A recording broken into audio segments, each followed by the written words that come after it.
So we are going to be in John chapter 18, and this is going to be a slightly different, well, format for one of my Bible studies because I'm not in the Bible study room with the other people in the Bible study. The reason being that when I originally recorded the Bible study earlier today, uh, there was a problem with the sound. Therefore, the vast majority of the video was just no sound whatsoever. So nobody could hear what on earth I was talking about if you're looking at the recording.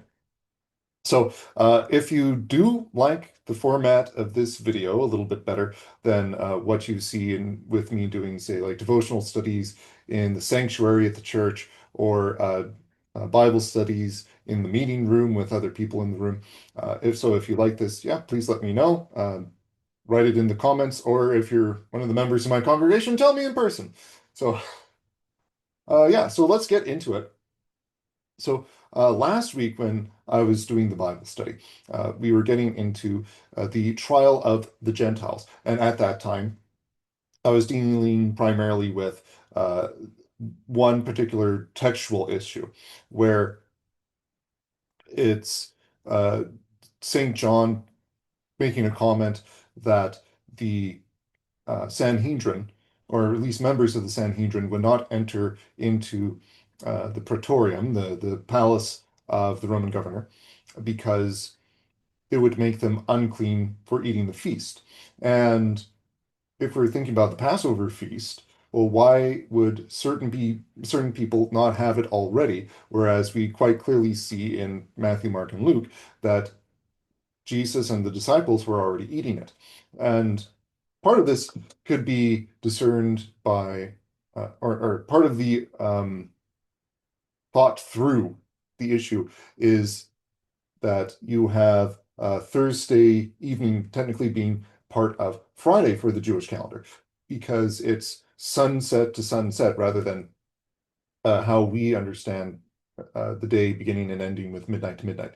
So for them, they were thinking that yes, it would be uh, one day from when Jesus was having supper with the disciples in the upper room until a few hours after Jesus Christ died on the cross. So that would be their Friday. So with that, I gave two basic arguments, two basic solutions out of the various solutions that were proposed. And one of them was that there were two different calendar systems for marking the Passover that were being used, and we actually have found multiple calendar systems in that period of time. So Jesus and his disciples might have been following a different calendar than the Pharisees were following. And another solution has been that, well, it would be that the Thursday is the Passover, but the Pharisees, and the rest of the Sanhedrin, they were so concerned about how you trying to get Jesus and being clean for the feast and properly understanding properly performing the feast that they put it off until they could square away things with Jesus. So they couldn't really eat the feast until after the crucifixion, and all that on the Friday before twilight on the Friday. So those were the two solutions, and today we're going to be getting not so much into the textual issues, but we're going to be getting into the political issues. What's going on with Pilate, especially as he's dealing with the Jews, and what's going on with the, if you will, battle for authority between Pilate and Jesus, because this is one of John's main themes, at least in this portion of the gospel, which is Jesus is king. So Jesus is contesting with Pilate to be like what does the king look like of Israel? Well, Pilate is very much confused because of everything that's going on. But let's get into the text itself so that we can really delve into things. So we'll have one section, which will be John chapter 18, verses 28 to 32, and then that will help us with the initial issues with this particular episode in the Gospel of John before we proceed to the rest of it. So we have here Then the Jewish leaders took Jesus from Caiaphas to the palace of the Roman governor. By now it was early morning, and to avoid ceremonial uncleanness, they did not enter the palace because they wanted to be able to eat the Passover. So Pilate came out to them and asked, what charges are you bringing against this man? If he were not a criminal, they replied, we would not have handed him over to you. Pilate said, take him yourselves and judge him by your own law. But we have no right to execute anyone, they objected. This took place to fulfill what Jesus had said about the kind of death he was going to die. Okay, so let's look at this, and we're going to be dealing with verse 29 because we were dealing with verse 28 in the last Bible study. And I just kind of summarized the main issue with that one. So, verse 29, we have Pilate came out to them. So, Pilate is going out from the praetorium. So, for the praetorium, this is, well, where Pilate is staying, or it's also translated here, the governor's palace. Now, the true palatial estate, the true praetorium, was actually going to be in Caesarea Maritima, which is on the coast. And that's where, well, the Romans really solidify their power. They don't really care too much about Jerusalem itself. But Pilate is going to be in Jerusalem for the Passover.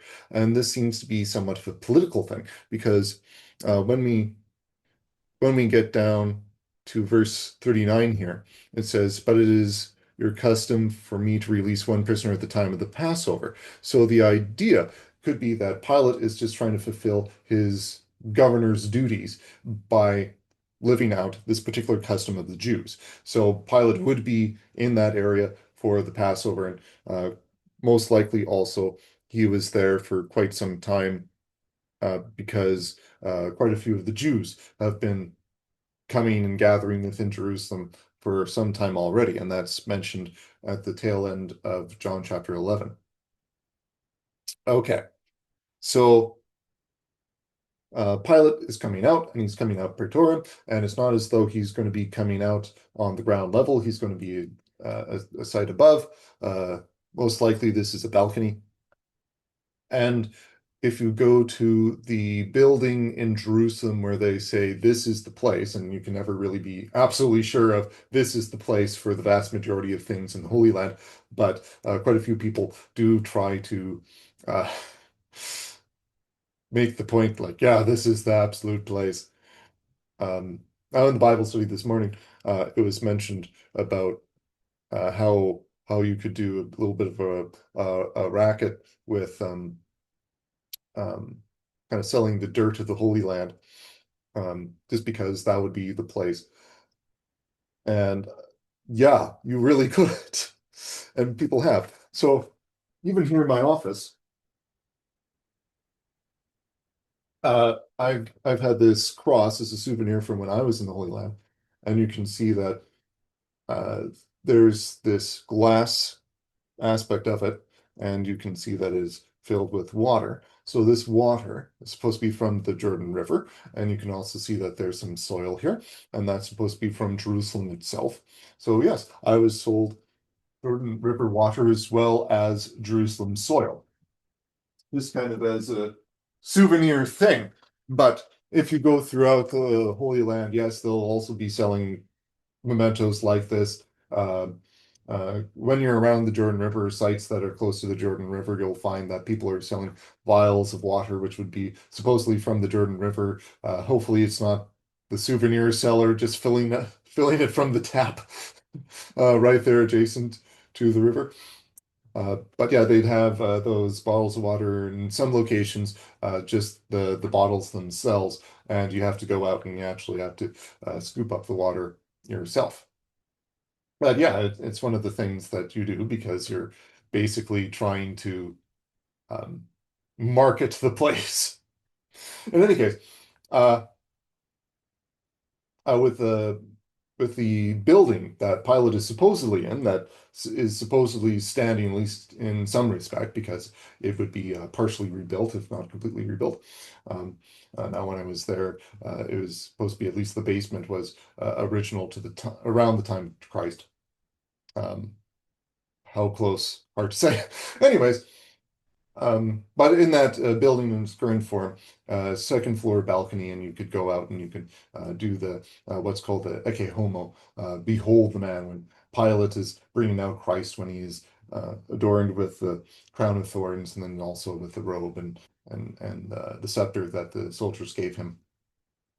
So, yeah, Pilate would be heading out there to speak to the crowd, not going right into the crowd, especially when they don't necessarily like the Roman governor. Now, okay. Then when Pilate is speaking, so when he's addressing people, or at least with the note that's here in verse 29, so it says, Pilate came out to them. Well, who is the them? Well, in general, we know that this is the Jews, but it's most likely that Pilate is not trying to address any, like the gigantic crowd of Jews, because uh, they're just the common people. Why would the Roman governor go out to hear every little Tom, Dick, and Harry that's trying to bring him some news or trying to bring him a prisoner? Like he's the Roman governor, for crying out loud. He's going to be like the entire province, the Roman province. So he's going to be hearing only the most pertinent cases, pertinent civil cases specifically, and I'll get into that in a bit. But with it seems to be more so that these are members of the Sanhedrin and probably the temple officials. So if we're following the pronouns, or at least the verbiage which implies pronouns, because Greek, the verbs imply pronouns and they don't necessarily have pronouns for every single verb because the pronoun's already assumed in them. In verse 28, you have they led, and then you also have Pilate went out to them in verse 29, and then verse 30 is they replied. So all these things are third person plural. So it's a they, and if they are leading Jesus to Pilate, most likely these are going to be the temple officials who have bound Jesus within the palace of the high priest, because that's where they're coming from. So you have in chapter 18, just prior to the verses that we're looking at today, uh, Jesus' trials between with Annas and Caiaphas. So when he's being led around with them, those are going to be the temple officers, similar to the temple officers who were arresting Jesus in Gethsemane, if not the exact same ones. And since it's this is led by the Sanhedrin, because the Sanhedrin wants Jesus Christ killed. Most likely the they is referring to temple officials as well as members of the Sanhedrin. So when Pilate is going out to speak to the crowd, he's not just speaking to any old Jews. He's primarily looking at the Sanhedrin, the ruling religious body that is bringing Jesus forward, and it's also most likely going to be some of the temple officials. So Pilate is actually asking the people who are supposed to be responsible for bringing Jesus to him directly and who have examined him already. What charge, or like what accusation? Just look at my notes to double check the wording on that. But yeah, complaint or accusation do you bring against this man? So basically, Pilate wants the formal charge. Now, the formal charge itself has been made in the trial of Caiaphas. Now, St. John in his gospel, he doesn't include this because he's more focused on the high priest that he knows, which is Annas, and he's also very much concerned about struggles with the proper authorities, which would be Annas and then also Caiaphas. So Annas for the religious and, sorry, Pilate. Pilate is the other one. Pilate for the civil authority. Okay, so that's what John's focused on. So for him, um, uh, John's kind of skipping over this, but the formal charge that's brought up the trial of Caiaphas is that Jesus Christ, claiming to be the Son of Man who comes upon the clouds like the glory of God, um, on the last day to judge heaven and earth. This is what Jesus Christ is claiming. Therefore, when people are bringing Jesus Christ to Pilate, they know full well that they're actually charging Jesus Christ with blasphemy. because Jesus is claiming to be God. And yeah, when Caiaphas the high priest hears this, like he tears his robe and he's saying like, what more do we need? He is blaspheming God. So yeah, Jesus Christ is absolutely claiming to be God because Son of Man is a divine title. And this comes up in Daniel chapter 7. So Jesus is definitely claiming to be God, and quite wrongly, the Sanhedrin is interpreting this to be a false claim. And this is because they're basically rejecting all available evidence that they've ever had, which includes all the miracles, which throughout the Gospel of John, Jesus has been claiming that, yes, these are the things that are actually proving that the Father is witnessing my divinity and my what I'm saying is true. And Jesus made that point, yeah, many times, so especially in John chapters 5, 7, and 8. But yeah, the Sanhedrin is just kind of throwing all this out because they don't really want to deal with this actually being the Son of God, in part because Jesus is also challenging them because they are not doing what is good and right and salutary. Okay, so the Jews do not actually have a formal charge to give, and they don't actually give one. So going back to the text, they don't give a formal charge. They just say if you were not a criminal. Now, the actual words there, you have a substantial participle, and that means very little to most people. But it's basically a verb that's taken to be a noun. So, like you have the verb to run, and then if you want to make it a substantive participle, all you need to do is turn it into runner. So, somebody who is running. Yeah. So the idea is in the Greek text, the verb is doer. This is a doer, and then you have an adjective describing the doer, and the adjective is evil. So this is an evil person who is doing things would be, I guess, the more direct translation. Um, but that's not exactly the sense. The actual sense is evildoer, or if you will, ne'er-do-well. So the people are bringing forth this evildoer, and they're saying, if he's not an evildoer, we would not have handed him over to you. And yeah, that's not really an answer to Pilate's question because he wants a formal charge. This is not a formal charge. They're not even saying exactly what on earth he's done. Hence, uh, Pilate's question a few verses later, where he's just asking Jesus point blank, "What is it that you've done?" Because he has no idea. The people aren't really telling him. Um, And also interesting is this verb have handed, um, because the verb there it also means to betray. So this is the verb that's being used all the time with Judas. Judas is the one who betrays Jesus, hands him over. Uh, Judas hands over Jesus, betrays him. He is the betrayer, the hander over. But that is the verb that is being used. So the people here, if they're handing over Jesus, claiming that, well, if he's not an evildoer, then why would we betray him to you? That's basically what they're saying. So they're kind of condemning themselves already right here, where they're falsely accusing him of crimes, most basically civil crimes that they're bringing him to Pilate. Now, Jesus never did a civil crime; he's actually been telling people to pay taxes to Caesar. But they're claiming that he's an evildoer against the civil law implicitly here, but they're bringing him to Pilate. And what would we betray this person if he wasn't this? And since Jesus is, of course, perfect in his flesh, and we have in Hebrews chapter 4, verse 15, that he is a great high priest who is like us in every way except without sin. So Jesus Christ is perfect in his flesh, perfect human being, perfect in righteousness. So of course, he hasn't done anything evil, but they betray Jesus anyway. So therefore, yeah, why would Pilate understand this? Because he doesn't know what crimes on earth Jesus has done. And as Pilate examines him, he's not really going to find any crimes in Jesus. So Pilate is just going to be thinking like, yeah, he's not guilty. Why on earth are you betraying him to me? This doesn't make any sense. But yeah, uh, the Sanhedrin, the religious ruling body, because that's more the they here. They are betraying their Lord and Master, their Messiah. Okay.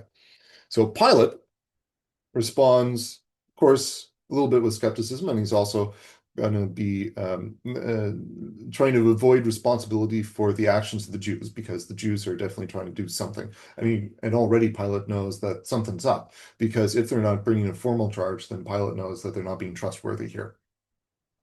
So Pilate replies, uh, take him yourselves and judge him by your own law. And with this, Pilate is using an emphatic pronoun for you, which is why it's in the translation is kind of more yourselves. So Pilate is kind of emphasizing, well, you have to be the ones to judge him. You have to do it because you're the ones who are orchestrating this whole thing. So you have to do this. And in a sense, also when he's saying judge him by your own law, Pilate is calling their bluff in that the Jews are coming forward and yeah, they want to convict Jesus, but Jesus is yeah, innocent of any actual crime, even if the Jews are accusing him of blaspheming and claiming to be God. Well, Jesus is actually God, so they can't even condemn him for that by the verdict that they think they can condemn him on. But Pilate here is trying to talk about judge him by your own law. So um, this is also going to be interesting because Pilate is definitely thinking, well, why don't we just try to um, bring him back into your court? So the Jews actually do have laws that they can follow and they can actually carry out. But these things have more to do with the religious life of Judaism. The reason being for this is that Romans, when they conquer a people, why would they try to completely redo all the religion in the land? That's not really useful in order to try and bring people under control. Because if you conquer a new people and try to wipe away part of their culture, that's not really going to fly. We even have an instance of this in Canada, actually, because when the British take over the French colonies, which are now currently Quebec, and then, well, I could say also parts in New Brunswick and Nova Scotia, but primarily Quebec. The British realized they couldn't really control these people because there was a completely new colony for them. They had some English-speaking colonies nearby, but if they do not do things that the Quebecois would accept, then they could just lead a revolt, and England, which just scrape by winning this war, and also has obligations elsewhere in the world to try and control militarily. So it would be useful for them not to be spread so thin. They have to think, well, what do we do here with Quebec? And the solution is basically, well, you get to retain your French language. You don't have to start speaking English, and you also don't have to become Anglican. You can retain your Catholicity, so you can remain Catholics and speak French in Quebec, but in the more English colonial locations, they can be just full-blown English, speak English, um, and also practice Anglicanism. So, um, yeah, we see an instance of this where conquering power doesn't necessarily want to just muck around with the religion. So, with the Romans, looking over the Hebrews, they don't want to change the religion. Besides, the Romans are polytheistic. They believe in a whole bunch of different gods. So why not just accept this one god in this one location? And why would you want to take off a god in this location? And also, you would want to keep him happy by not trying to just slaughter his people or force them to stop worshiping him. So yeah, if he's the god of that area, they're fine with that. They don't exactly realize like he's god over the entirety of the earth, and this also comes up with when Christianity is trying to convert the Roman Empire later on, where the Romans are not having it, say with the um,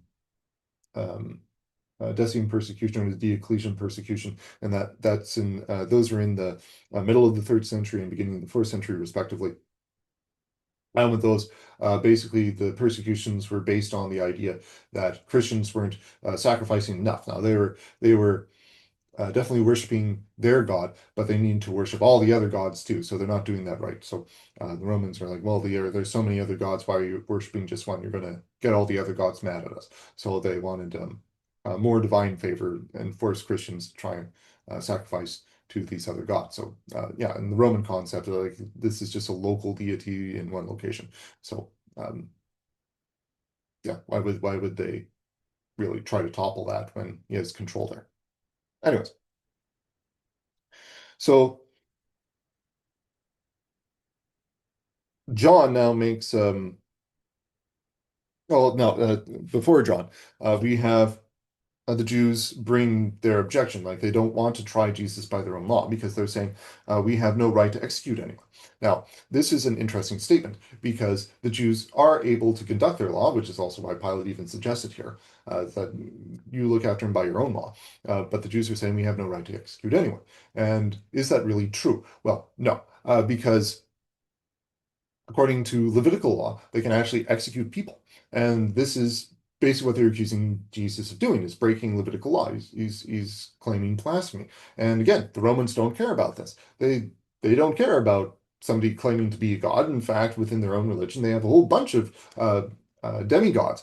So people born of human beings, but still half divine. So for them, like, no, why would they really care about somebody claiming to be a god? Like they don't have those types of blasphemy laws, but Israel does because there is only one God.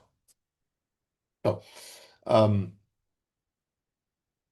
yeah, and with the Levitical laws, there's also different ways that people can be executed, and some of this delves into the civil realm, of course, where you would say like stone adulterers, for example. Like that wouldn't necessarily be a crime within the temple area or strictly within religion, but or religious sphere of ideas, but it would definitely be something that is governed by the Levitical law. So the Romans are not trying to bring in their own particular law to remove the one that already exists, and that's kind of iffy depending on where you are in the Roman Empire, because sometimes they do just try to impose Roman rule and Roman law, and only that. But the Romans are pretty adaptable for different areas. So Pilate here would not really bat an eyelash at people being stoned to death for crimes. And we do know that the Jews actually do think that they can stone people to death for crimes, because otherwise, why would they have tried to stone Jesus multiple times already in the Gospel of John? This has happened a few times. So yes, of course. The people at least think that they can stone people to death. We also have this coming up with the book of Acts, where you have St. Stephen, who's actually stoned to death in Acts chapter 7. That's when St. Paul gets introduced. He's the one watching the coast of everybody who's stoning St. Stephen. So you actually do have instances of this in the Bible that people are being stoned to death. And even outside the Bible, we have the most famous Jewish historian. This is Josephus, and he's a historian in the first century AD, so a little bit after Jesus. And Josephus also records that the Jews could execute people for heresy, which is again what they're accusing Jesus of doing. So you have biblical and extra biblical sources saying like, no, yeah, the Jews can do this. So basically, what are they saying to Pilate if they're saying, oh, we can't execute people by our own law? Uh, well, this is because they're looking at a completely different law, or series of laws rather, because the Jews know that they can kill people under religious laws, but now they're trying to seek Jesus' death under civil laws, and civil laws as instituted by Rome. Okay, so um, in order to get Jesus executed under the Roman civil authority, this is going to be the people trying to claim that Jesus is leading some sort of insurrection, that he's claiming to try to topple political powers, which is exactly not what Jesus is trying to do, and Pilate will find that out as he examines Jesus. But this is what the people are trying to accuse Jesus of doing. All right, so uh, in here, and let me try to um, break this down a little bit. I'll use PowerPoint here to try and um, explain things a little bit better. So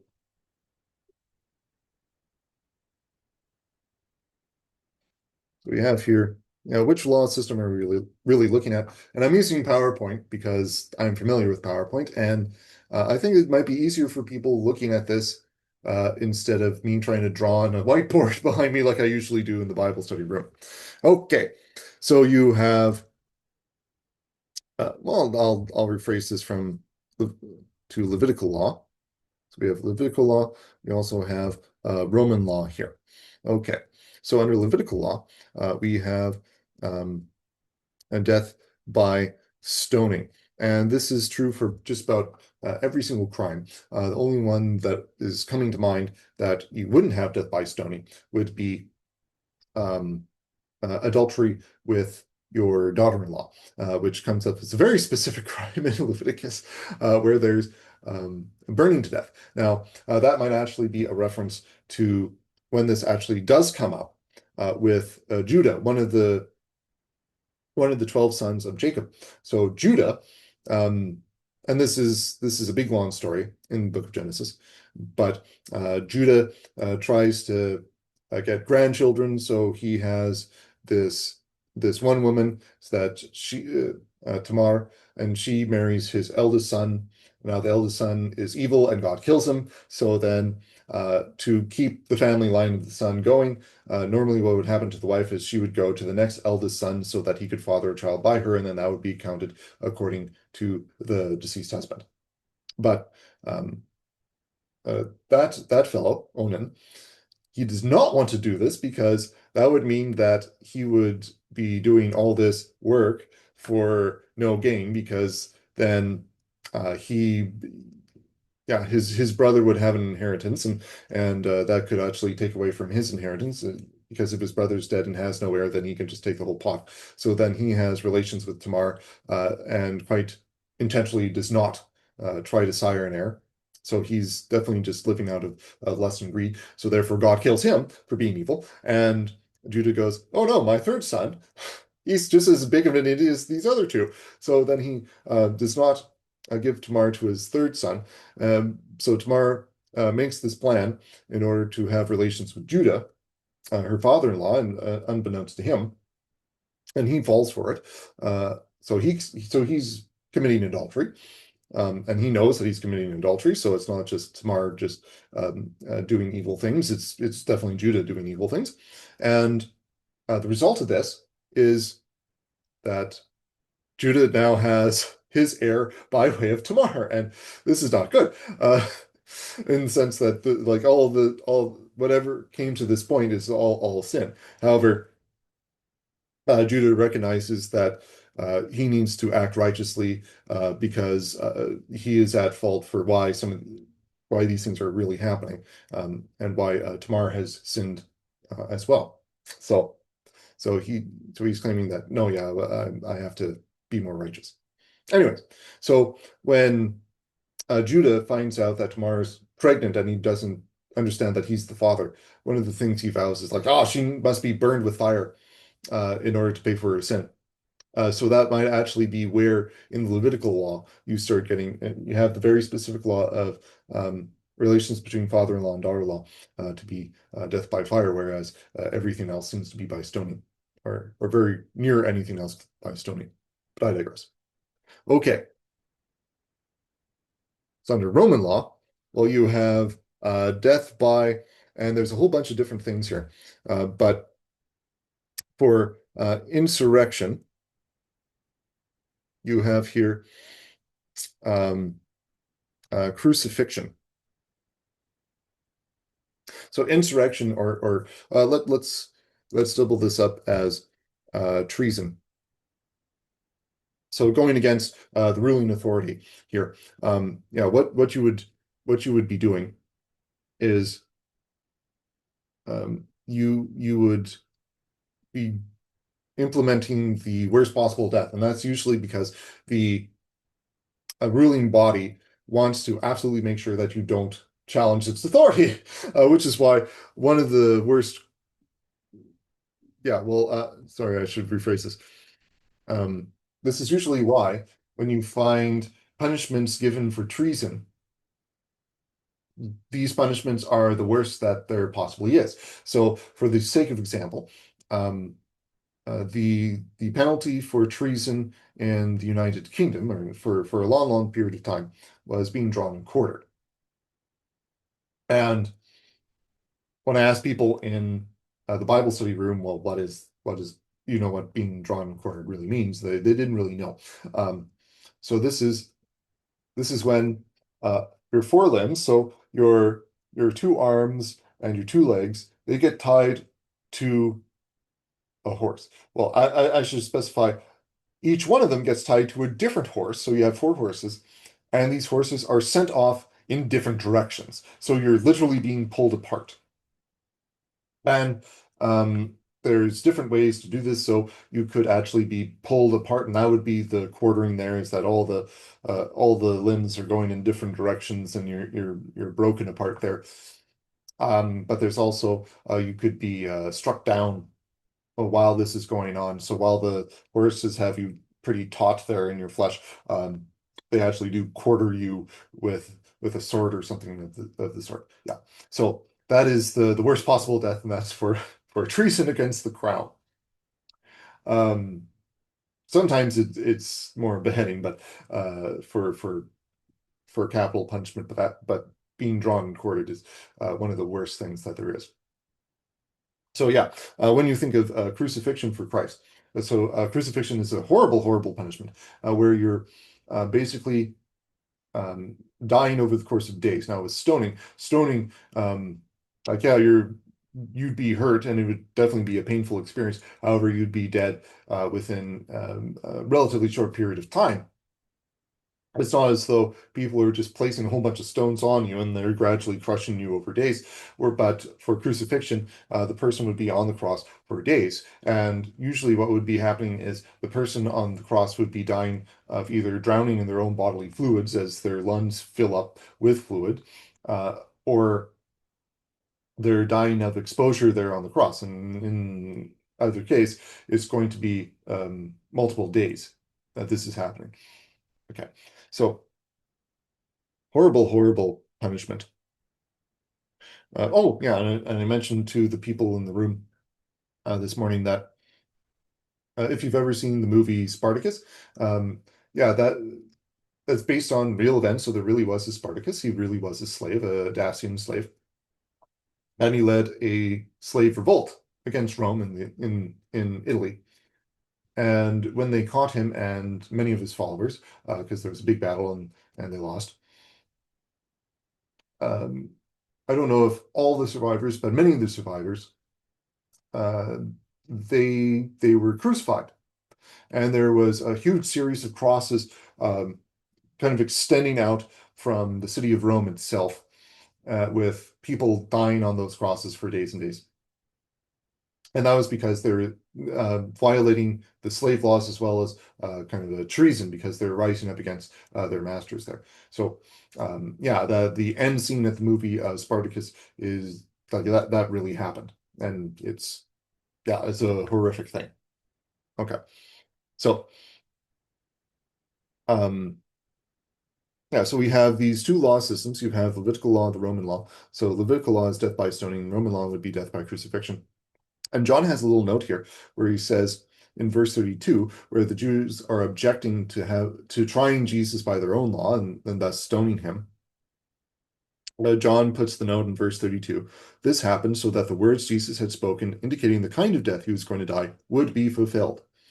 So John is saying this is happening because Jesus is to be crucified. Now, thus far in the Gospel of John, Jesus has mentioned his death a couple different times, and in John chapter 3, the speech to Nicodemus, Jesus is saying, "As Moses lifted up the bronze serpent in the desert, so must the Son of Man be lifted up." And then in John chapter 12, Jesus is saying, well, let me actually just flip over to that real quick for myself. I tell you the truth, unless a kernel of wheat falls to the ground and dies, it remains a single seed, but if it dies, it produces many seeds. And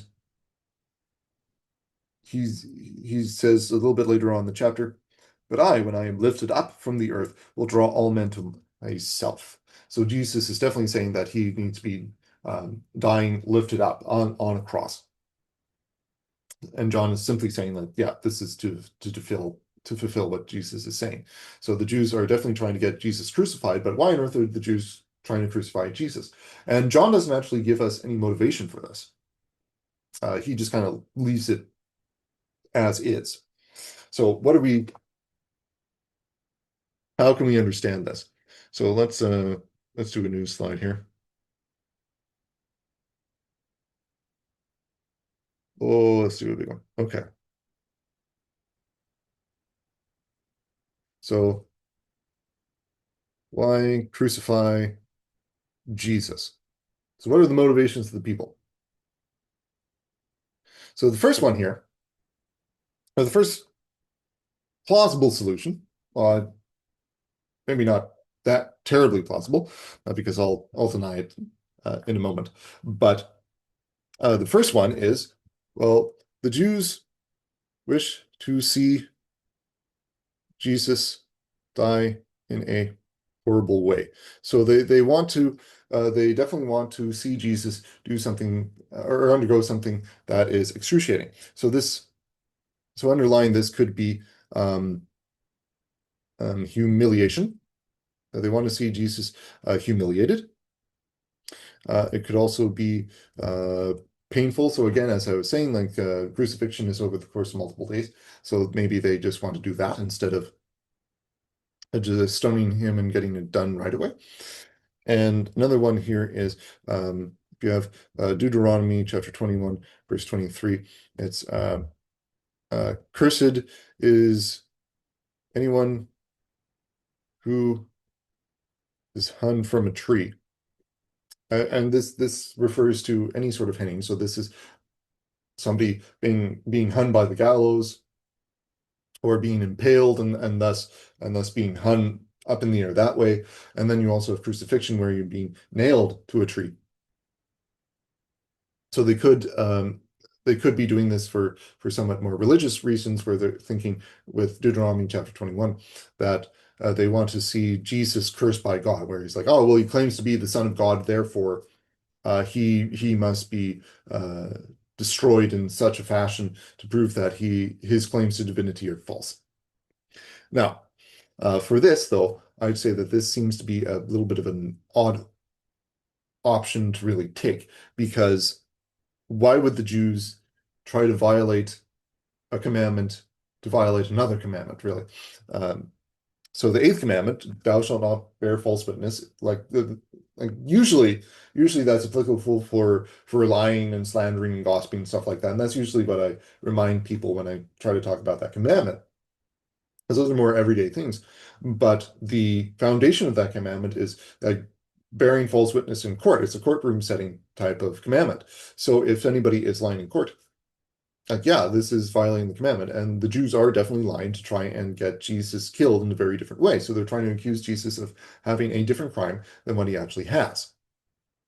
Because they know that they want to kill him for blaspheming, but they're trying to convict him of um, treason against the Roman emperor, which doesn't make any sense. Why would they be violating this commandment? And why would they be violating this commandment so that they could work around another commandment, which would be to, I'm going to say, remember the Sabbath day by keeping it holy, which sounds like a weird one to bring into this. But really, what that one is doing is saying that you have to have a proper worship life, and proper worship life means following the Levitical law. And part of the Levitical law is also saying, like, yeah, well, you should be looking to the civil law and how God tells you to function according to the civil law. So this could also bleed over with the second commandment, you shall keep the name of the Lord God and holy. Or sorry, I phrased it in a way that does not make sense. Okay. You shall not misuse the name of the Lord your God. And since the people have the name of God on themselves, what they're supposed to be doing is they're supposed to be following the law of the Lord, which would include Levitical laws at this point in time. So yeah, you can say second and third commandments are at play in this. Uh, So if they're following the Levitical law, they know that they have to stone Jesus, but they're not stoning Jesus. So therefore, what on earth is going on? Anyways, so why are they breaking one commandment to break another commandment? It doesn't make sense to me. So I don't think that this is a very likely solution. Oops, there we go. So another solution could actually be that the Jews are offering the traitor as a peace offering.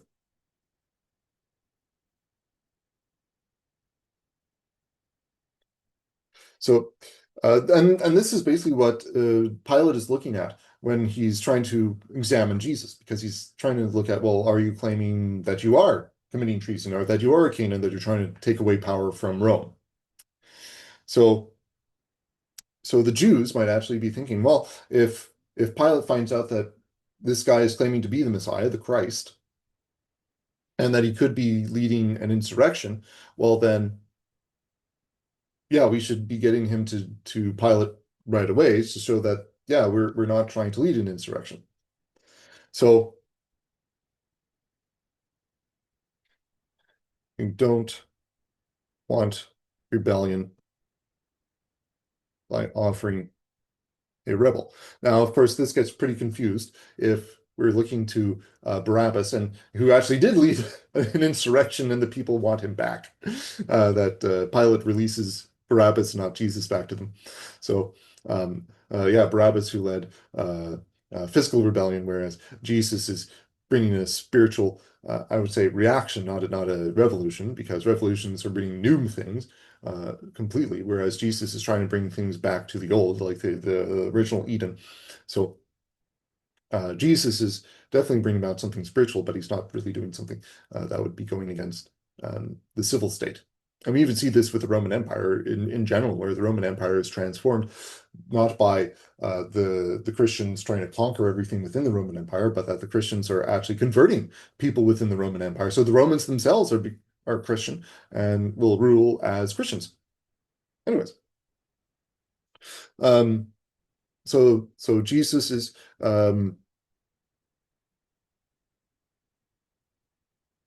to be the Messiah, and this is kind of an uncontested thing. Like Jesus kind of keeps silent about this in his ministry for years until you get to about the time of Jerusalem and the crucifixion, and then he's actually letting this news be spread, such as with the Triumphal Entry, where people are just claiming that he is the Christ, he is the Messianic King, and Jesus is not silencing them, even though sometimes before in his ministry you would say to demons who were saying like, "Oh, you're the Christ," and Jesus saying, "Yeah, don't talk about this."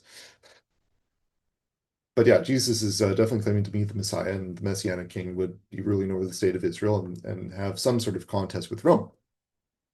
So this could be a plausible solution.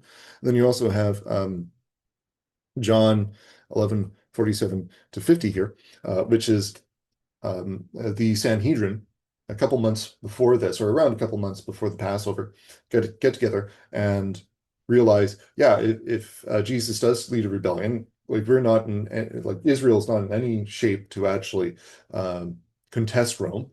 And around when Jesus was born, there was an actual rebellion and kind of a supposedly messianic one. Somebody was claiming to be a Messiah, and he was leading a revolt, and then King Herod took them down pretty quick. In any case, yeah, Rome would quash any claims to be messiahs, which also happened even after Jesus died, and ascended into heaven. Where in 65 to 73 AD, that was the um, Bar Kokhba revolt, where Bar Kokhba was claiming to be Messiah, and and Bar Kokhba is a title which is son of the star. So he's claiming to be claimed by the stars to be the Messiah of God.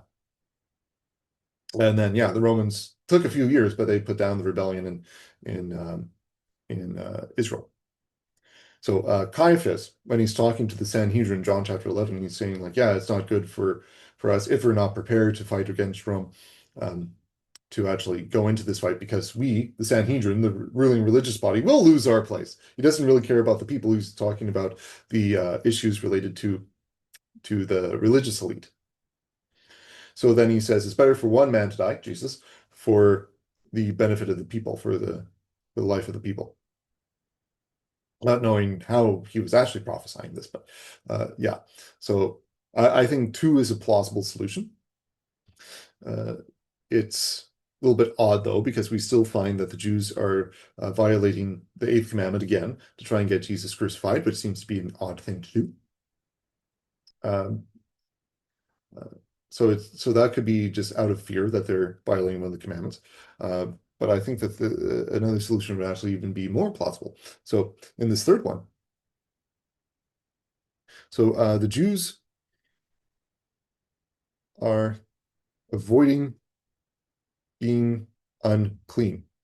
So here, though, uh, dead bodies result in uncleanness, and John mentioned um, just a little bit earlier. So you have did not want to be unclean entering the praetorium, so the governor's palace. So the Jews already said that they don't want to become or don't want to become unclean, so they don't want to go in and to see Pilate face to face. So it could be that they're being consistent. They don't want to be around a dead body because if you stone somebody, you're going to have a corpse, and you're going to need to remove that because also according to Levitical law, like you can't leave a corpse lying around. You have to bury it that day. So the Jews would themselves become unclean if they dealt with this corpse. Whereas if the Romans do this, the Romans don't care about the cleanliness laws. They can just take care of the whole issue. Um, and as was pointed out in the Bible study earlier today, um, like would everybody that's associated with the stoning become unclean? Well, not exactly, no. Or at least I don't think so. Um, but it would definitely be the people who have to uncover the stones, because the stones themselves would become unclean if they're being in contact with the dead body. And you need to remove the corpses as well as the stones. And I was asked, well, couldn't just slaves do that? I was like, yeah, but slaves, like Hebrew slaves, were still Hebrews, and they needed to go into the feast. And if you have a feast of somebody higher up in the society and all their slaves are unclean, then how would your Passover feast get served? That's an interesting question. And she was also thinking, well, maybe not, well, yeah, non-Israelite slaves. And it's like, well, there weren't a ton of those. But there would definitely be sojourners, and we actually see some around this time because those would be the Greeks in John chapter 12 that are questioning Jesus, asking him around the Passover, like, can you talk to us as well? So the Greeks would be sojourners or classified under sojourners, and to that I was saying that you do have certain passages in the Old Testament which is saying that you have to uphold the widows and the fatherless and the sojourners. So it's not that you're trying to intentionally get them unclean, but that they should also participate in the meal, that everybody within the Jewish household has to come together. And if you do have some Gentiles who are staying with you, yeah, you would want them to participate as well. So yeah, I do think uncleanness would be a reasonable thing to bring up. Now, one of the issues with this comes from Numbers 9, 10 to 13. So this is a historical passage in the book of Numbers, but it also brings about a new law for the Israelites, where the Israelites they're about to celebrate the Passover for the second time after leaving Egypt. And um, some people are complaining to Moses that there was somebody who died and they had to bury the body according to God's laws. So if they're doing what God commands, why would they? How come they can't participate in the Passover? They want to participate in the Passover because they do want to be good God-fearing Jews. So Moses speaks to God, and God declares that there is 1 month from the normal date of the Passover, 1 month. Anybody who's on a journey and it would be too far away to come back to celebrate the Passover with the rest of the Jews, and for anybody who is defiled by a corpse, that they could celebrate, yeah, 1 month later. And anybody else who is not under those conditions would be cut off from their people. So the Jews actually, under the provisions from Numbers chapter 9, wouldn't be cut off from God if they're unclean from killing Jesus. However, of course, if they're killing him in an unrighteous fashion, which they are, it I don't think that, yeah, Numbers 9 might not apply. But if they are thinking that they're doing this in a right way, maybe what's actually happening is that yeah, they don't want to be unclean, but they also don't want to wait a month, where instead of like actually knowing that they could become unclean by killing Jesus, they know that they could also work around this and become cleansed a month or come back cleansed to celebrate a month later. But they don't want to wait that long. So they're trying to kill Jesus out of their selfish desire to celebrate the Passover on the normal date instead of the alternate date. So this could be it, that they're just incredibly selfish and they're looking towards their own cleanliness as well as not wanting to wait a month. And I think that's actually a plausible solution to this. But it's really hard to say their exact motivation. These are the ones that I came up with and that I read about. Okay, so let's switch over here. So we'll go back to the text. Having dealt with verses 29 to 32, let's move on. So verse 33. So Pilate then went back inside the palace. Okay, so going back inside the palace, this means that he was in there, and then he came out. Yeah, and that's expected because, of course, he's living in the palace, the praetorium. But what we don't have really is a comment about Jesus. Where exactly was Jesus during all this? Was he coming in, was he going out with Pilate on the balcony? So Pilate had him right there so that the people could see Jesus. Was Jesus somewhere else? Was Jesus just staying outside the entire time? And Pilate just went out on the balcony to see them with Jesus, and they're trying to push Jesus forward into the praetorium. We don't really get a good sense of where Jesus was, quite unfortunately. But in any case, when Pilate goes back into the palace and he's sitting on his judgment seat, he asks Jesus to be brought to him. So Jesus is following him at least at this point in time. And he's asking Jesus something. So he says, "Are you king of the Jews?" Now, before we get into the subject matter of king of the Jews, uh, I do want to get into, well, Pilate is speaking directly to Jesus.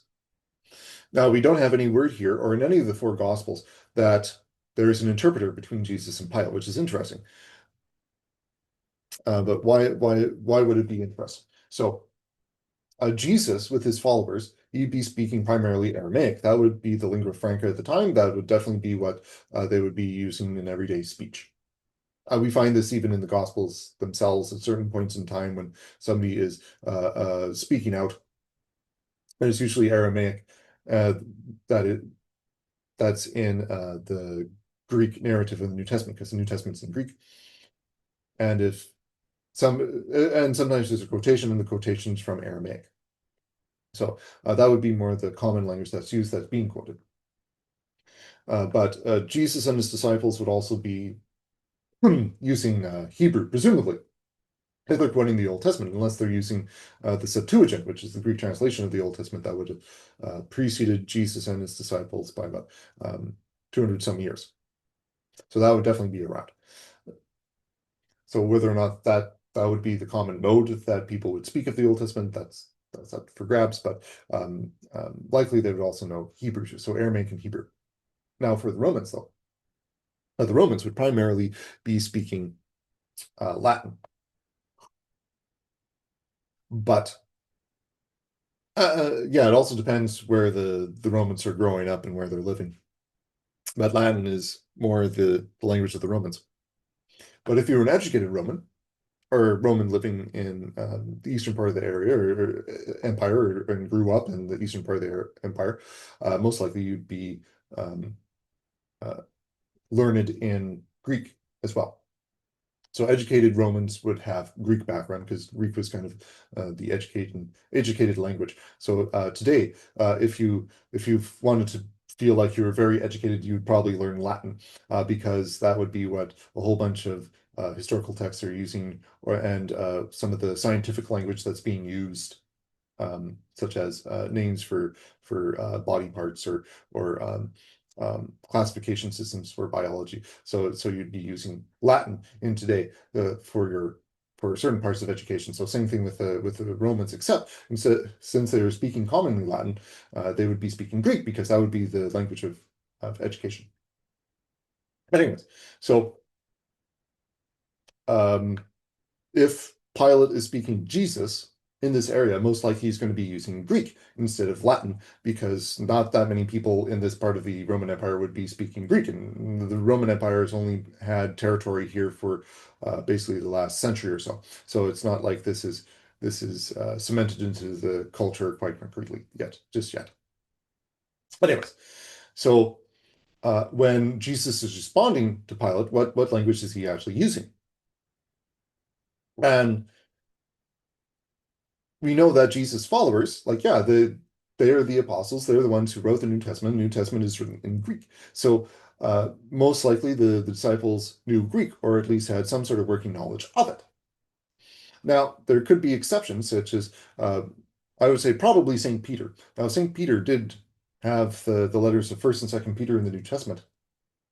But Peter, as an illiterate, and we know that he's illiterate from the book of Acts, he might not have been able to be that educated and learn Greek. Now, possibly he could have learned Greek and been able to trade with some of the Gentiles who were around the Sea of Galilee because Peter was a fisherman. Maybe he needed to trade with the Greeks there. But if Peter didn't really know Greek, well, he most likely would have, in composing those two Greek letters, First and Second Peter in the New Testament, he would have used different translators. So he would be speaking in Aramaic, and somebody would be translating, write that down in Greek. And I think that's actually a very likely thing that occurred, because when you also look at the letters of First and Second Peter, you see that the style is significantly different. And that could actually just be when Peter is speaking, one person is trying to be more verbatim, saying like this is exactly like word for word, this is what Peter is saying, and the other one could be more dynamic in the translation. And you see this, of course, even in biblical translations, where you have some word for word translations a little bit more wooden, a little bit harder to understand. That would be things more like the RSV, ESF, ESV, but you also have ones that are more dynamic, and dynamic translations is trying to get more of the meaning than the word for word translation there. So you're trying to translate by meaning instead of just word for word. So yeah, Second Peter is a lot smoother in language as well as in thought, but possibly because person translating for Peter is trying to smooth this out as he's going. And it could actually be because of some of the similarities between Second Peter and the book of Jude, that Jude himself is doing this for Peter. But I digress. Anyways, so for dynamic translations of the Bible, you'll be finding things more like the CEV, and to a degree also the NIV, different translations like that. Okay, so Jesus, since his followers probably knew Greek, he himself probably knew Greek. He's God also, so who knows how much he's trying to bring that into his divine knowledge into things. So yeah. What we might have here in the exchange between Pontius Pilate and Jesus could actually be verbatim what they really said. So whereas in other parts of scripture where we have Jesus being quoted, it could actually be in the inspired translation of one of his apostles, but here it could actually be like word for word exactly what's happening, exactly what they're saying. So yeah, it's hard to say exactly, but that's a possibility. Now, this time in the morning Bible study, somebody asked me, well, is the Greek that they speak today exactly the same as the Greek they speak back then? And I'm going to say no. So this is definitely how language develops over time. So I'll get a new slide here. Let's see. Yeah, I'll do another one. New slide. Yeah. So we have um, historical Greek, and the ones that the one that, and I could go back decently far, so I could go into say like Minoan, which is one of the influences on Greek, or Linear A and Linear B with the Mycenaeans. But I'll start more so with Lyric Greek, and this is kind of around 9th century BC. Um, Now that's not only when it was spoken, like there would be a range on this, but I would say like around 9th century BC is where it is. And for this, um, yeah, this would be what the Iliad and the Odyssey is translated in, or sorry, not translated, but would be written in Lyric Greek. So it's a relatively basic form of Greek in the sense that the vocabulary and the grammar isn't completely fleshed out, which is also why I've heard from different people, that it's a little bit more difficult to understand because it doesn't have as many helps in the language to try and communicate the ideas. So it's not as smooth of a language as, let's say, the next major stage would be Attic Greek. And this would be coming into prominence around the 9th century BC. Sorry, the 5th century BC, I mean. Uh, look at what I'm writing, not what I'm saying. Anyways, but this is also more of a dialect type of thing, because this would be more of the Athenian Greek. So as you would have a whole bunch of dialects going on of the same language, because like you don't have any unifying factor, say like television or internet. So people wouldn't be able, over massive distances, to be able to coordinate their speech. Like even now, across massive distances, you have English being far more conformed today than it was in the past. So if you try to listen to some recordings about a century ago from Great Britain, from America, from Canada, from Australia, New Zealand, like you'll be noticing a lot of differences within the language, but uh, in the 21st century, there's not quite as many differences between the language. Like yeah, they still have their own nuances and intricacies, but since we're speaking English and we're all using the same methods of dissemination of information, television, internet, et cetera, then we are able to coordinate this a little bit better across massive distances. Um, but in the ancient world, like, yeah, you can't really do that too well. So you get into a whole bunch of dialects where language is developing differently in different areas. So you could even say that Italian, Spanish, Portuguese, and I could probably name a few more, that these are the same, are different dialects of Latin, of the same language of Latin. And if you try to get somebody from Spain to understand somebody from Italy, it's going to be difficult for them. They could try, they'd get some of it, but it'd be pretty difficult. So yeah, Attic Greek is more based in Athens, or the area around Athens, which is Attica, the Attic area. So yeah, that. But around the time of the Bible, what they have is Koine, and this is, I'll give the range for this one. So 2nd century BC to 2nd century AD thereabout. And this is largely because of Alexander the Great. Because Alexander the Great conquered most of the known world at the time, and across his empire, well, he needed to coordinate things across his empire. So people were learning Greek, especially since the people who conquered were Greek speakers. So the different parts of that empire would be speaking a certain form of Greek, and it would be Koine Greek, which is a more basic form of Greek. So Attic Greek, like you could communicate a whole bunch of different ideas, and Attic Greek was predominant because you have a whole bunch of writers who are presenting ideas with this particular form of Greek in that area. with that dialect. So you'd have, say, like philosophical texts or plays or what have you, that would be more in Attic Greek. And with Koine, like yeah, you still get a segmentation, but this is also greater unity across distances. So yeah, Koine Greek would be more far spread. You do get some subtleties. So you'd have biblical Greek being one thing. So you find that this biblical Greek or Koine is well um, fairly Semitic in thinking, where where yeah, Hebrew speakers and Aramaic speakers are influencing how Greek is understood and spoken. So the forms of certain senses would be a little bit more towards um, kind of an Aramaic or Hebrew style than, let's say, Koine speakers in well, let's say the Athens area. And around this time, this is also where you get, say, Coptic, and Coptic is, I mention this every once in a while, but this is the Koine Greek that was spoken in Egypt. So it's not too different from the biblical Greek. So a Coptic speaker could very much well understand the biblical Greek manuscripts. There's going to be some differences and nuances, but it's fairly similar. And yeah, Coptic also arising out of one of Alexander the Great's generals, Ptolemy, uh, just kind of holding himself in Egypt and then trying to uh, Hellenize the area. That's what they call making it more Greek, Hellenized. So one of the things he did was influence the language, and then that's where Coptic pops out. But since Koine, you have more medieval Greek, which is a little bit different, so that develops a different way. And then you have something more characteristically Byzantine, Byzantine Greek.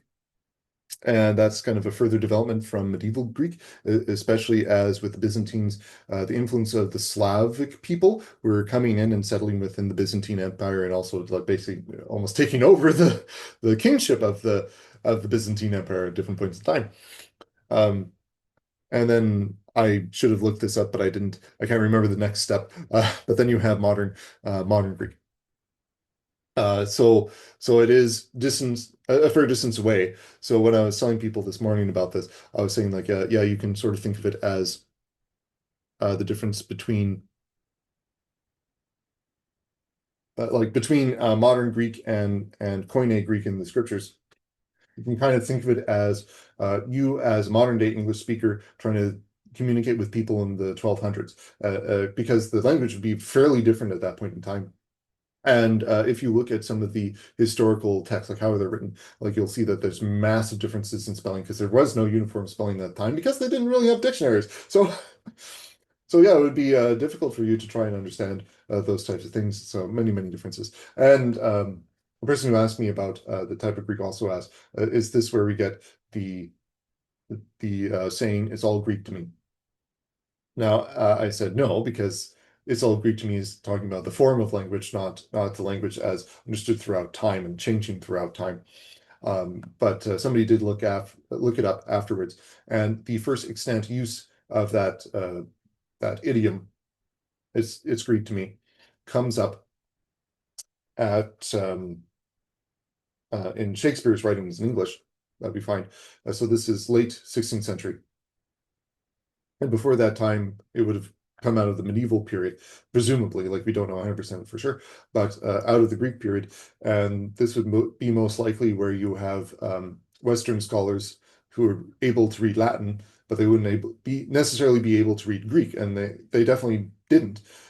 This was actually one of the problems in the Reformation was the reformers.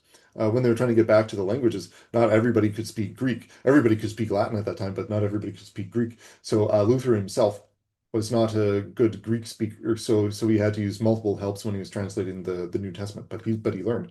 Um, but yeah, if somebody as educated as Luther really needed a whole bunch of helps, um, then that kind of communicates to you that the educated people in society, yeah, they would be able to do Latin, but not necessarily Greek. So when a Greek phrase pops up in a Latin manuscript, then somebody could say, well, it's Greek to me. Like they don't know exactly how to translate this thing. Anyways, So let's get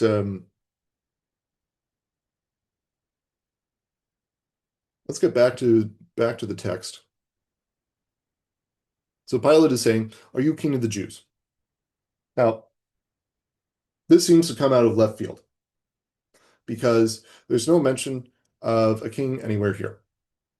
So Pilate's asking, "Well, what charge do you bring against this person?" They go, "It's a criminal of some sort," and yeah, they don't really give Pilate anything concrete at this point in time. However, if you're comparing the different gospels, you can find that in Luke chapter 23, verse 2, the people are accusing Jesus, saying, "We found this man perverting our nation and forbidding us to give tribute to Caesar, and saying that he himself is Christ a king." So this could be that Luke, when he's considering the stories of Matthew and Mark, John had yet to be written. But when Luke is thinking about Matthew and Mark, he's because Pilate is asking Jesus kind of point blank in Matthew and Mark, "Are you king of the Jews?" Luke could just be trying to explain, well, this is why Pilate is saying this, that the crowd is talking about Jesus being the Christ, the Messianic king. So Christ means Messiah. So if he is the Christ, then he's kind of claiming to be the new ruler of the Jews. So this definitely could be something that Pilate is hearing, but he doesn't really know that that's Jesus, or who Jesus is really, because at this point in time, let's say at this period of time, you don't have photographs, you don't have news outlets, you don't really even have people sketching things on parchment because, yeah, parchment is extremely expensive at this point in time. So how on earth would Pilate know what Jesus looked like? He has no idea. He has no idea who this guy is. This crowd of Jews just put this guy his right in his lap, and they obviously don't care about him either because uh, they wanted to keep outside the Praetorium because they didn't want to become unclean, but they just shoved Jesus in there. Um, so Jesus, uh, in there now unclean according to the rules of the Jews, um, he is king, or thought to be king, a Messiah. And yeah, Pilate's probably never seen this guy before in his life. Pilate would be coming in, say, for like the Passovers or certain other affairs within Jerusalem, but he would have no real reason to ever come into contact with Jesus before this point in time at all. So, uh, yeah, the question, "Are you king of the Jews?" could be taken in a few different ways. One of them being that uh, that Jesus, Pilate might have heard of Jesus before, not seen Jesus, but might have heard him before, because just um, a few days before the triumphal entry into Jerusalem, Jesus is on the back of a donkey, and people are hailing and praising him, saying, "This is the King of Israel. This is the Messiah. This is David come again." So the crowds, they led Jesus from outside the walls, going into the temple. So this is a big hullabaloo within the city. So of course Pilate, who is the governor of this place, and recognizing some of the volatility of the Jews against the Romans, would definitely want to keep this in mind. So he would definitely have that type of experience. So he could be trying to confirm that this is the same Jesus who was riding on the back of a donkey just a few days before throughout the city. And Pilate would also probably be somewhat familiar with the promise of the Christ being the king that would free Israel so that it can be a sovereign state again. Pilate would definitely need to know that because of him being governor there. Because if he didn't, like, then how would he know what the significance of Christ would be? So he definitely had to research this. And as I mentioned not too long before, like, you have somebody claiming to be the Messiah before Christ came along, and you also have somebody afterwards. So yeah, this was a thing that actually happened. So Pilate definitely needs to be aware of that. Um, so Pilate, like he can put two and two together. So he can see, like, yeah, these people are bringing Christ forth, claiming that he's the Christ, saying that that we need to execute him by Roman civil law, not Jewish religious law. So Jesus is coming before Pilate as yeah, as Pilate understands it, the Christ, the king that's supposed to be delivering Israel from a political undertow of the Romans. Yeah. Anyways, there's another sense that the question could actually be asked too, and this is why it's a pity that we can't really know the tone of the questions being asked, and that's one of the things that is pretty prevalent with that when in this exchange between Pilate and Jesus is that John doesn't really give us the exact tone that either one is using, and Pilate's are some of the questions that can really be interpreted in multiple ways. So with the tone, like Pilate here is using the emphatic you, because as I said a little bit before as well, the verbs in Greek imply the pronoun. So often enough in ancient Greek sentences, you don't have pronouns anywhere because it's all provided by the verbs. So when you do find a pronoun in there, such as you, then this is an emphatic you. So he's drawing attention to the you that is the subject of the verb, which is are right here. So he's saying, "Are you yourself king of the Jews?" And in which way is he meaning that? Well, it could actually be that he's surprised that this person before him is actually king of the Jews. Because if Jesus is brought forward, it's like, really, you are? As Jesus at this point in time, like he doesn't have good clothing. He's been wandering around with other guys in the countryside for years, and like through cities, of course, yes. But like he wouldn't have good clothing. Like he wouldn't have kingly clothing at the very least. He would also be beaten, like having the signs of being beaten already during the around the trial of Caiaphas because people were smacking him around. You also have Christ probably a little bit dirty from walking around and like you washed his feet, of course, like you have the washing of the feet there, but he's also been dragged around through Gethsemane and as well as a couple palaces, so he might be a little bit dirty. And yeah, there's also a verse in Isaiah chapter 53. So Isaiah 52 verse 12 to 53 verse sorry, 52 verse 13 to 53 verse 12 is the song of the suffering servant. And that is more particular to the the passion of Christ going to the cross. So when he's already beaten and suffering and scourged. So it's hard to say if this applies too much to the actual person. But in Isaiah 53 verse 2, it says that there's not really anything of loveliness in him that we should recognize him or really see him as king. So that should be taken with a grain of salt, just because of the context of that passage. So normally how Jesus looks, well, again, ready clothing, so probably not kind of a kingly aura, if you will. But Pilate could also just be taking this as a more straightforward, serious question. It's like, are you actually the king of the Jews?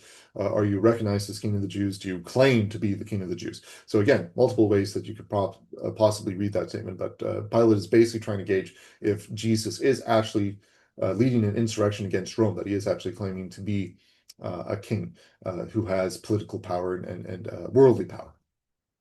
Now, Jesus, of course, is going to deny this in a little while, where he's saying that he's not really focused on the worldly power. He's focused on spiritual authority.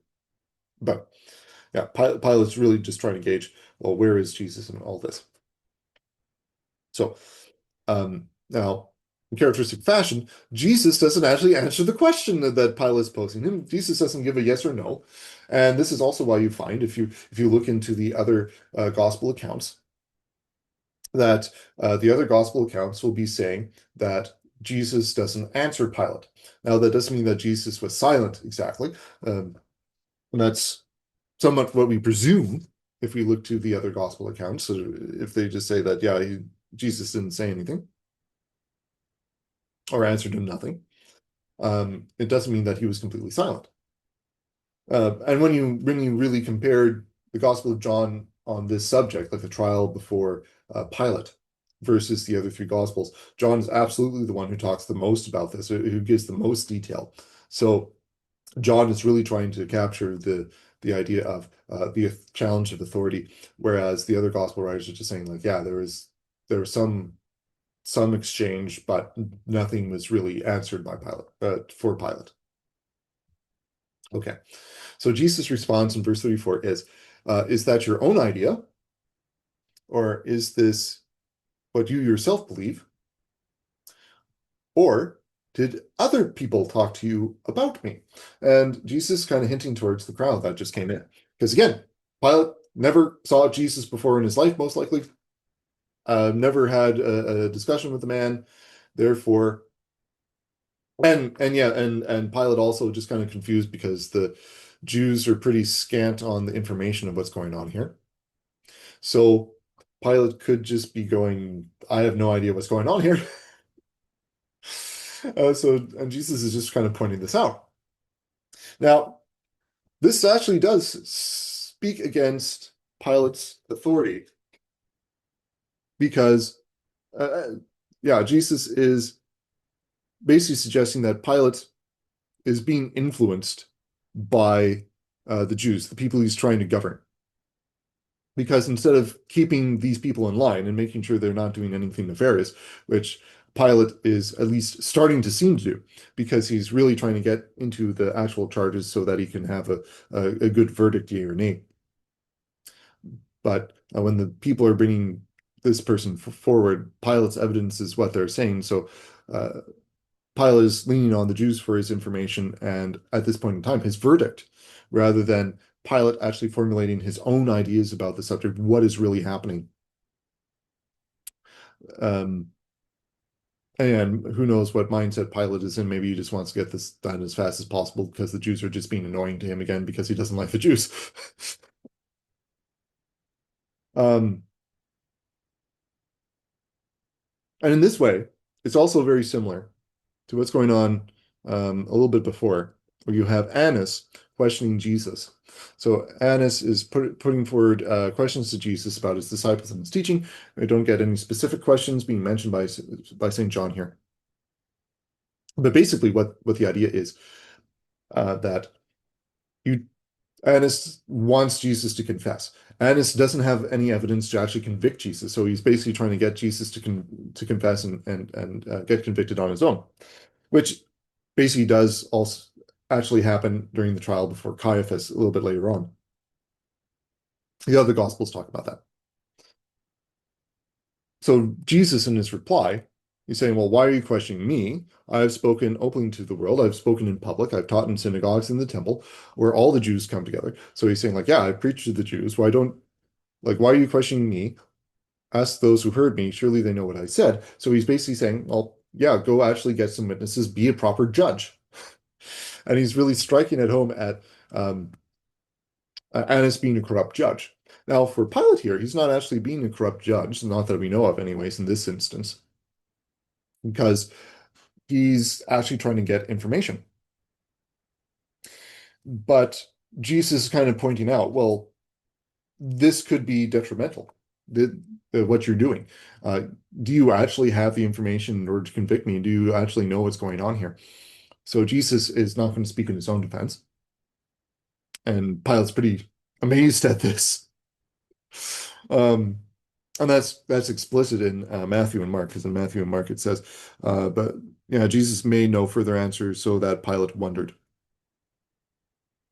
So that's in Mark. So when Jesus is not trying to defend himself, Pilate just has no real concept of this.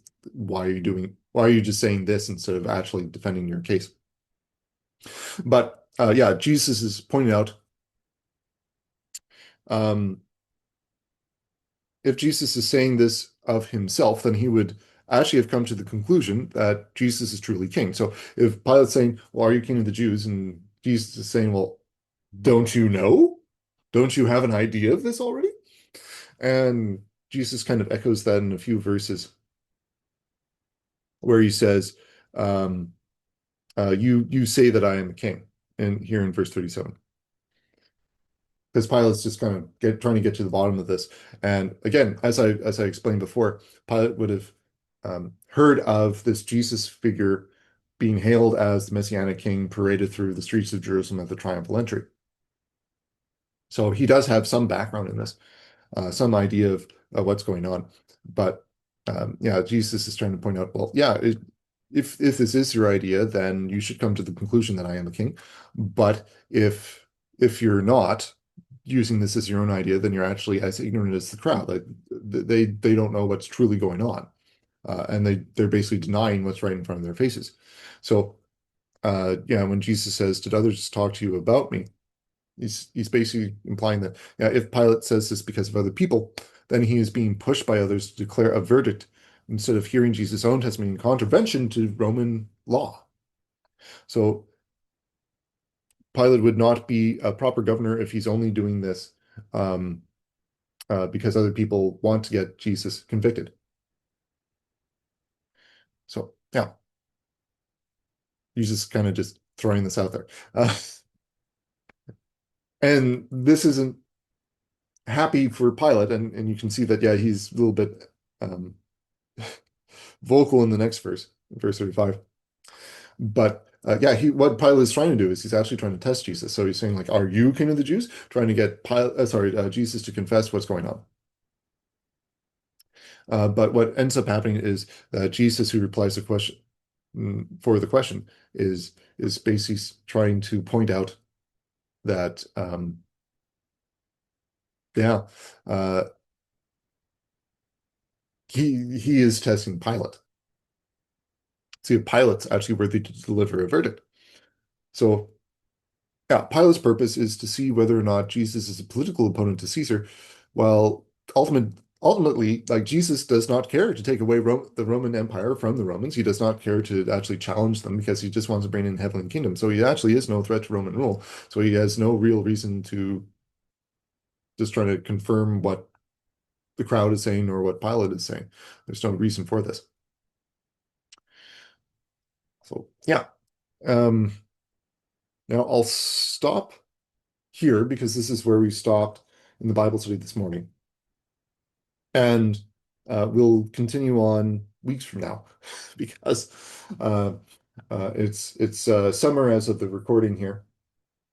Uh, I'll be also going on vacation for a bit, so we won't be having Bibles another video for quite some time, um, maybe a month and a half or 2 months.